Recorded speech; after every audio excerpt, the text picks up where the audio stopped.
Welcome back to The Narrative. I'm your storyteller, Callistra Farrier. Well, the government of St. Lucia announcing this week that Prime Minister Philip J. is off to Brussels to discuss the country's Citizenship by Investment Program, CIP. However, the opposition there is contending that Prime Minister Pear has been hauled before the EU to discuss reckless decision-making in the program, in its investment migration program. The St. Lucia has not signed on to a joint protocol agreement that other OECS countries have signed on to with the European Union, and the opposition there is concerned about what it says are emerging trends that can harm the country and harm the program. The United Workers' Party issued a statement outlining these worrying trends. I'm joined now on The Narrative by opposition leader and leader of the United Workers' Party, Allan Chastanet, to speak about this matter. I'll also speak to him about the recent convention of the United Workers' Party, at which our own opposition leader here in Grenada, Dr. Keith Mitchell, was guest of honor. Welcome to the program, sir. Great to be back with you. All right, good to have you. So you issued a statement just this week outlining some concerns. Your country has not signed on to the joint agreement, and we know there's a lot of scrutiny now on how these islands are running their citizenship by investment programs.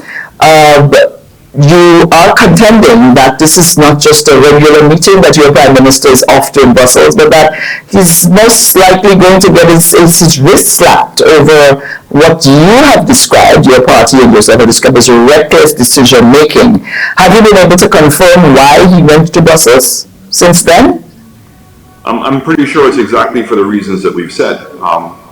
The EU, a couple of months ago, on completing an audit of the CIP programs, made recommendations to all of the countries as to the minimum standards that they think that the countries need to follow. Following on that, the OECS put together a memorandum of agreement as it relates to CIP, in formulating a minimum standard. St. Lucia has chosen not to proceed to a signed agreement. In particular, their opposition to the idea of having a common price of $200,000. I think that the EU are not pleased with this issue, especially when all of the other islands have agreed to sign the agreement. So I believe that St. Lucia is going to be given an ultimatum at the meeting, and that's either to sign on to the agreement, or there will be one standard of visa access for the other OECS countries and a different one for St. Lucia. Price on the cutting, where the St. Lucia seems to be, by your account, the opposition's account, because I've not been able to independently verify the numbers yet, $120,000 lower than, in some instances, than the other islands. This set regulated $200,000. How does that impact and raise security concerns for the program? Does it? So it's a couple of things. Certainly when we came into government in 2016, St. Lucia has very much tried to spearhead where we are today with a memorandum of agreement. We felt that we were literally selling the same thing, because a Grenadian passport, a St. Lucian passport, a Dominican passport, an Antiguan or Kittian passport, for the most part, offered the same thing to whoever was buying the citizenship. Well, always comes with Brandon's Beach, but go ahead. There you go. In St. Lucia, we have 3 structures that persons can use to get a pathway to citizenship. The normal one, which is the donation, which is $100,000. It means a person makes a contribution to $100,000 to our economic fund. That's non-refundable. That money goes into a separate fund called the economic fund, and it's supposed to be managed independently. Although when this new government came in, they amended the regulations to allow Cabinet to make a decision how the money is being spent. The second format is through a bond. So we have a bond option that we developed during COVID, where persons could buy a St. Lucia bond for $300,000. They would maintain the bond for at least 5 years. They would not be paid any interest. And at the end of the 5 years, they'd be reimbursed at $300,000. Mathematically, the interest that the government saves on a $300,000 bond would be amount to very close to the $100,000. So they're very similar in that description. The third option is the real estate option. The real estate option is that you can invest into a real estate development program for $200,000. And so it's the real estate program right now that we have concerns with, because there are reports that the real estate program is being discounted on the market. So basically, what they're doing is coming to a person who's interested in citizenship, saying to them, it's $200,000, but you can pay $120,000, declaring to the state that the person has paid the $200,000 because they're financing the remaining $80,000 themselves. Once the person gets the citizenship, then they're no longer required to pay the $80,000. So it means that the person would have gotten the passport for $120,000. How do we know that this is true? Is because in the government's, the Prime Minister's budget estimates in his speech, he indicated that the real estate program was doing much better than the donation program, and that the government had made an estimation of $91 million in revenue under the donation, but had only achieved $45 million. But they've not reported to us how many individuals have bought or gotten or received citizenship through the investment program. The government now has launched, as of January, a new program, which is called an infrastructure program. So the way that works is they identify an agent or a developer. The developer agrees to build roads or build bridges or whatever infrastructure project the government has identified, and that they're allowed to sell passport citizenship programs to recover the money that they were going to invest. We have physical evidence that that developer is selling that program on the market right now for $80,000. So again, if you're starting off where you are underselling the program, the question becomes, how many passports is the government going to allow these developers to sell to recover, and who's actually auditing this information? Where this becomes a challenge, I believe, for the Europeans, is that the increase in applications is so much that there are suggestions and rumors and information to say that not all of the applications that they're receiving are going through the regional security force as they're supposed to do. My understanding is the government has said to the Europeans that the special branch unit were not passing on the request and blaming on special branch. I don't think any one of us believe the government at this point. We think it was very deliberate to expedite this. So I think there's a lot of concerns. I think the Europeans have expressed that 100,000 or less is too low a price, and certainly makes the citizenship available to maybe persons that would not necessarily achieve their own standards. Now, if you, the due diligence and deep due diligence is an important aspect for the survival of this program. The islands are already under tremendous stress from the EU about the possibility of our passports getting into the hands of bad actors on the international scene. Do you believe, based on the information that you have, that St. Lucia really is approaching its event horizon, really, on the issue of whether or not your people can still access visa-free travel to the number of countries that you now enjoy? So I think that security really has two components.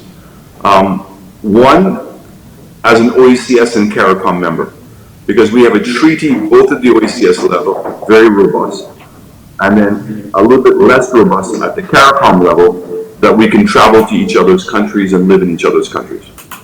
So I think that the countries that are participating in the CIP program owe it to the other OECS and CARICOM countries that are not participating in the CIP program, that people are properly being scrutinized. Because once they receive citizenship of Grenada or St. Lucia or any one of the other islands, They have a free pass to go to any one of the other OCS countries, and also can travel freely, and that component is being expanded within CARICOM. The second one is that because we have visa-free access into the UK, into Europe, and to a whole bunch of other countries around the world, I think that those countries want to be assured that proper screening is being done for persons who are becoming citizens of our country and who will benefit from that privilege, that waiver. And I think that that's where the Europeans, the Americans, the Canadians have shown consistent concern. So even the decision by several of the islands after the beginning of the Ukraine war, when sanctions were put on to Russia as well as to Iran, and that some of the countries continue to sell citizenship to those countries, what would they be concerned about? They'd be concerned about a Russian or Iranian who currently might be on a blacklist getting a passport in one of our countries and using that passport and the privilege that we have to enter those countries visa-free. So they want to know that the scrutiny is robust, and part of that process is by giving it to RSS and to Impacts. So when you give it to RSS and Impacts, it means that CARICOM and the other OCS countries would be satisfied. An independent authority is assessing them. RSS and Impacts are supposed to share that information with the Europeans, with the British, with the Canadians and Americans as to who's applied, and we're also supposed to supply a list to those countries as to who's been approved. What are we trying to achieve? It means that a person who would have applied to Dominica and been denied should not be allowed to come and apply to St. Lucia or Grenada after they've been denied in one of the other countries. Secondly, if a person who has been approved and there's information that we find out about that person that would cause us to cancel or reject or revoke their citizenship, they would also want to know that, so that could be updated on their international databases.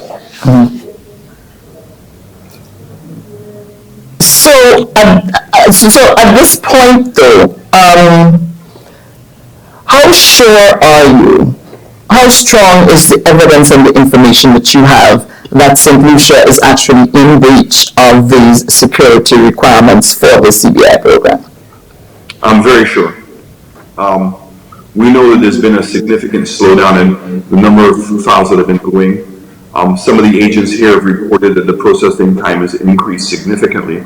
And there are persons who are reporting to us that persons who are applying under the real estate program and now under the infrastructure program, that those applications are being approved without it going through the regional security. There's another issue that's at hand that's a very important issue for all of us to contemplate, and I've simply asked the question.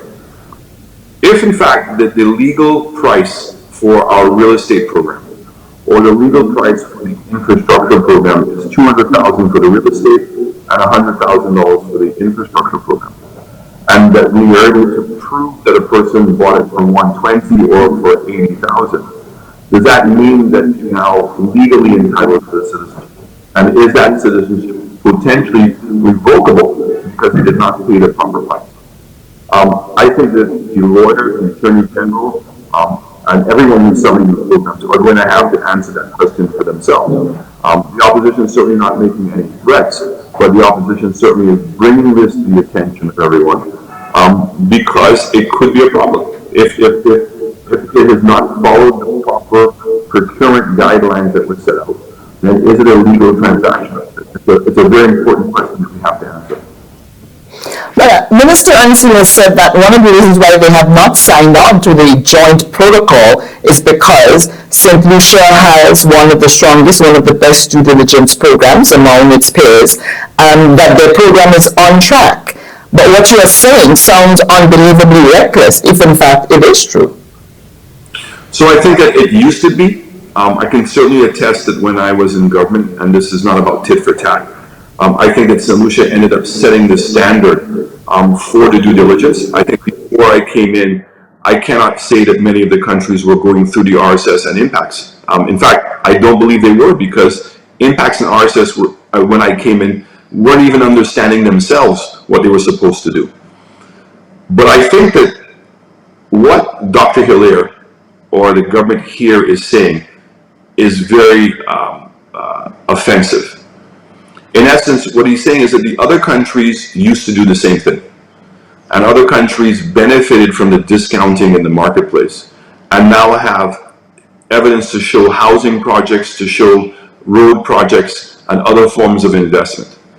And here it is that St. Lucia is only now recently got involved in the discounting game and matching everybody, and that they should be grandfathered in.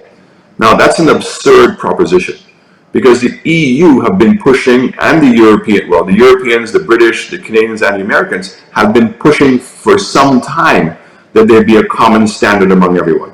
There's no way that the Europeans, after getting the other 4 countries to agree to raise the prices to 200,000, to sign on the bottom line that there'll be no more discounting, to agree that they will include the regional security institutions in the processing, that they're going to grandfather St. Lucia in, because that would undermine the commitments they've already gotten from everybody else. So this is why we know that St. Lucia had been summoned, because St. Lucia by itself can undermine this effort. Now, the Europeans are going to have 2 choices. Either to punish everyone because St. Lucia is not joining, or to reward the countries that have agreed to sign on and give them preferential treatment when it comes to the visa applications. I will say this to you. Most of the countries, developed countries, are moving to a process of what we call visa waivers. So the Canadians recently introduced that into our region. So how that works is, even though we are allowed visa-free access, you have to apply online for a visa waiver. That would give that host country the opportunity to just screen everybody individually. And once you get the waiver, you're okay. But I believe that the Europeans are going to follow suit. I think the UK is going to follow suit in introducing visa waiver programs. And this is a way of reducing the value of our citizenship by investment programs. And St. Lucia also, you now enjoy the access of being able to apply online for visas to the United States and Canada, I believe. Do you think that can also be in jeopardy? In the case of Canada, instead of having to go down to Trinidad, you can now apply for a visa waiver. In the case of the United States of America, once you have a U.S. visa, you can apply for the renewal online. If in fact that those countries start becoming less confident and less trusting of St. Lucia, they then may just reduce us so that we have to get the visa application, which could be very burdensome and costly to St. Lucians, because it means we either have to fly to Trinidad, in the case of Canada, fly back to Barbados and overnight in Barbados and go back to the old procedures when it comes to renewing our visa. So this is very worrisome. I think it's the government's attempt to defend their citizenship program and the revenue that it's generated. It's coming at the expense of the benefits that St. Lucia and other OECS countries have had with those partnering countries in particular. But you spoke of the options of the EU, the actions that can be taken if in fact St. Lucia is found to be reckless and creating security concerns with the manner in which they are running the CIP program.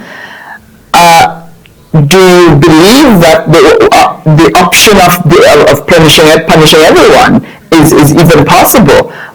Certainly, I have not really heard an outcry from other OECS countries. But what you're saying is that there's the possibility that St. Lucia can hurt the other islands and put the other islands at risk by its own actions. But how possible is that? It will be. Look, the good news is that we've seen that sanctions were put against Dominica and not the other OECS countries. Mm-hmm. So the United Kingdom has already eliminated the visa-free access for Dominicans to go to England. Ireland just made this similar announcement. So they can individualize it, but depending on how this meeting goes and depending on how they present their facts, that's always a possibility. It could be on the entire OECS. Because they would have already done it on Dominica, and maybe now they're saying, look, they're just fed up with these programs, and they're going to hold everybody together. That's a possibility. I don't know whether, in fact, Europe will exercise that option, but certainly I think that the other countries, from what I understand, are concerned And I think that they have reiterated to the Europeans that St. Lucia should be treated separately if it does not want to sign on to the agreement, because everybody else has signed on to the agreement. Right. Now, I want to turn my attention a little bit now to your United Workers' Party. You held a convention recently, another big milestone. How was it? Really, it was an amazing night. I was extremely proud of my political party. We had 340 people who were in attendance, who sat and listened to 7 politicians speak. And they listened attentively, astutely, and everybody had their favorite speaker, but it showed a level of political maturity that was very rewarding to me and very encouraging. I have to say that it was great to have the support of my colleagues around the region. And one of the reasons why some of them came is because we've recognized collectively that the leader of the opposition's position is a constitutional position. What do I mean by that? The Constitution clearly identifies a leader of the opposition, gives the leader of the opposition the opportunity of appointing senators, in nominating people to very specific boards and commissions in our government. So there is a role for the leader of the opposition to play. And in a large part, the leader of the opposition acts as a check and balance. So it's a protected position, it's a recognized position, and the job of the leader of the opposition is to ask questions. Now, are enough resources being provided to our leaders of the opposition? It's a big question, because given the responsibility we have, in many instances you would say it's insufficient. When I started speaking to other leaders of the opposition, I started realizing that we had the same problem. More importantly, that there's a variety of experience that some of the leaders of the opposition, if you take Dr. Mitchell as an example, the number of years that he's been both in opposition and in government, my recent success, and some of the other members, given the success they've had in Cayman Islands, etc., that for the younger persons coming on board, that we become resource people for them. So we've agreed to establish what's called a Leaders of the Opposition Forum. We're inviting the other leaders of the opposition to attend. The purpose of this forum is to help educate people about the importance of the leader of the opposition, and for the leader of the opposition not to be treated as an enemy of the state. Our job, yes, is to oppose, but it's a very separate position from being the leader of our political party and the attacking policy. So our job is to really question the governance and the procedures of government, and to be a check and balance within. I was really amazed and was happy to go to Trinidad and meet with the leader of the opposition in Trinidad. And you know, what happened in Trinidad is a great example of how people have misinterpreted the position. When I went to speak on the platform with the Honorable Kamala Prasad, I spoke on the platform with her as a leader of the opposition. And what she was doing was using the position of the leader of the opposition, not as the political leader of her party, to create a platform and a portal for people who felt that their voices were not being heard on crime, who had suggestions and they felt that the government was not listening to them. So this became an avenue for them to express themselves as the leader of the opposition. And so when I was attacked by the Prime Minister in Trinidad, I think that he misunderstood 2 things. One, I was not there on the opposition's platform. I was there speaking with her because I am a leader of the opposition in St. Lucia, and we were sharing ideas on a regional issue. And the second reason why he should not have complained is that Trinidad is the lead government when it comes to crime. And he is the Prime Minister of Trinidad and Tobago, therefore he is the lead Prime Minister on crime. So we were making suggestions and recommendations that there should be a regional solution to the problems we're having. Gangs are no longer just gangs within one country. Gangs are regional and international.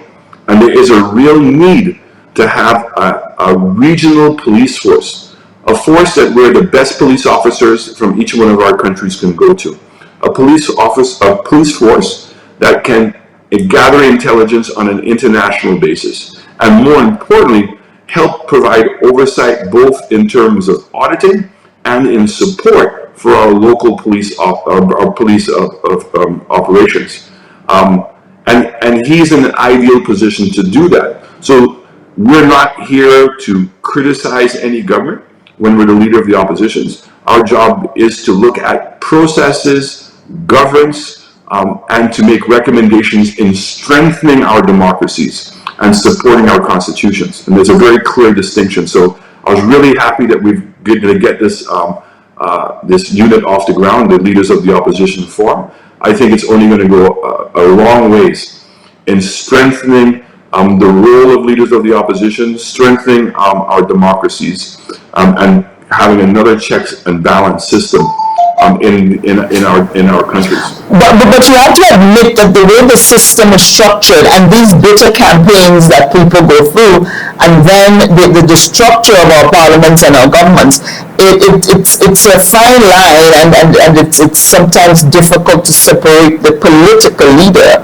from the constitutional opposition leader of the country. And that sometimes there can be misunderstandings about what your intention is when it comes to whether or not you're trying to use your position as opposition leader to score political points for the next election campaign. There's always that. I think that you're 100% right, and that's why there needs to be a maturing. We need to be able to make a difference on that line, the difference between the leader of the opposition and the political leader. The Constitution does not recognize the political leader of a party. Or political parties. It does. The Constitution also does not recognize political parties. Yes. Correct. Now, the media and civil society have an important role. So, make you an example. It's difficult for me to have a meeting with civil society. They're almost shivering at the idea of meeting a leader of the opposition because they're thinking of me as the political leader of the United Workers' Party and forgetting I have a constitutional role to play in government. Civil servants, when I write to a permanent secretary, the permanent secretary should respond to me. It should be that when we have the budgets coming out, that the leader of the opposition should be able to have a meeting with the director of finance and the permanent secretaries of critical ministries to understand what is going on, because they are constitutionally to be the eyes and the ears and independent, and they're supposed to be upholding the checks and balances, so therefore they should be able to share that information. But certainly constitutional, but I don't know if unbiased and balanced are words that we can describe, looking at how everything has played out, particularly in the region over this long while.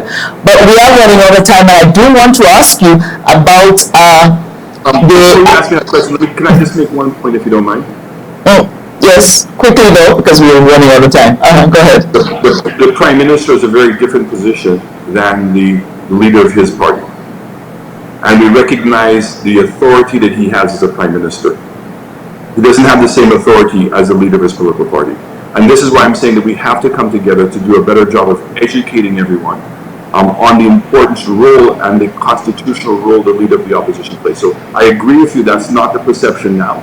But coming together, we've said we have to take on the responsibility of upgrading, of empowering the leader of the opposition's position. But I think people are equally suspicious and opposed to the Prime Minister, for instance, if they're in the opposition. If your party is in opposition, you also take that sort of dim view of the Prime Minister. He is the political enemy. And certainly, it happens here in our country, and having followed in the other islands as I do, that this is also the perception that countries are divided along party lines, and the Constitution and the constitutional positions, the lines are blurred. There's a lack of understanding of the roles of the people that have to be played, and how it is all designed to serve the cause of the people. So, the separation will be, and I can tell you that I've learned a lot. I've been very grateful for being in opposition because it's taught me so much. When I make my presentations in the House, I now deal with process and governance. And any kind of, we call it criticism on policy, I leave that as my role as the leader of my political party and for my party to do. But when I'm in the Parliament, I'm dealing with the Constitution, I'm dealing with the laws and making sure that the government is abiding by those things.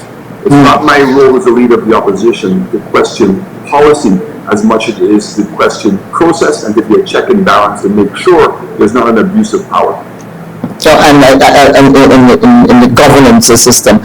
So, and speaking of political parties, Dr. Keith Mitchell, the opposition leader here in Grenada, he was at your event as political leader of the New National Party. I believe he was there as. I want to ask you though, what do you make of the delay in having a convention within his own New National Party here in Grenada? What do you think? Well, I mean that's between him and his party, because no political leader has the authority, from what I know, of our different party constitutions to do that by himself. He would have to have the support of his executive and his membership. So I don't have sufficient detail to get into that. I can only say to you that, having Dr. Mitchell as a tremendous resource for myself and some of the other political leaders. You're talking about an individual that has tremendous experience. I mean, one of the discussions that we had was about when he won all of his seats.